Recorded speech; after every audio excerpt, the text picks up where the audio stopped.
अस्सलाम वालेकुम दोस्तों, आज की इस वीडियो में हम मौसिफ नाम के लड़कों के मतलब हैरत अंगेज़ मालूमात का तफसील से जायज़ा लेंगे। तो वीडियो शुरू करने से पहले आप सब दोस्तों से गुजारिश है कि वीडियो को पूरा देखें और अगर आप हमारे चैनल पर नए हैं तो चैनल को सब्सक्राइब करके बेल के बटन को ज़रूर दबाएँ ताकि नई आने वाली तमाम वीडियो का नोटिफिकेशन आपको बार वक्त मिलता रहे। और अगर आपको हमारी वीडियो अच्छी लगे तो वीडियो को लाइक और शेयर ज़रूर कर दें। तो चलो चलते हैं आज की वीडियो की जानिब।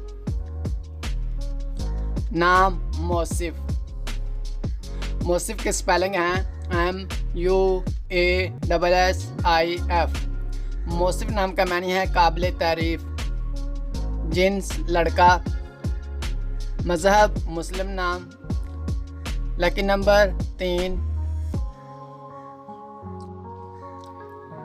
लकी दिन बुध जुमा और हफ्ता। लकी रंग काला नीला और सुरमई। लकी पत्थर गार्नेट। लकी दहात लोहा। मौसिफ नाम का शुमार लड़कों के नामों में होता है। मौसिफ नाम के अफराद के लिए खुशकिस्मत नंबर 3 माना जाता है। मौसिफ नाम का मतलब काबिल तारीफ है, जबकि खुशकिस्मत दिनों में बुध जुमा हफ्ता शामिल हैं। खुशकिस्मत वाली दहातों में हिंसों के हिसाब से लोहा शामिल है। मौसिफ नाम के अफराद के लिए मुआफिक रंगों में काला नीला और सुरमई शामिल हैं। मौसिफ नाम के अफराद के लिए मुआफिक पत्थरों में गार्नेट शामिल है।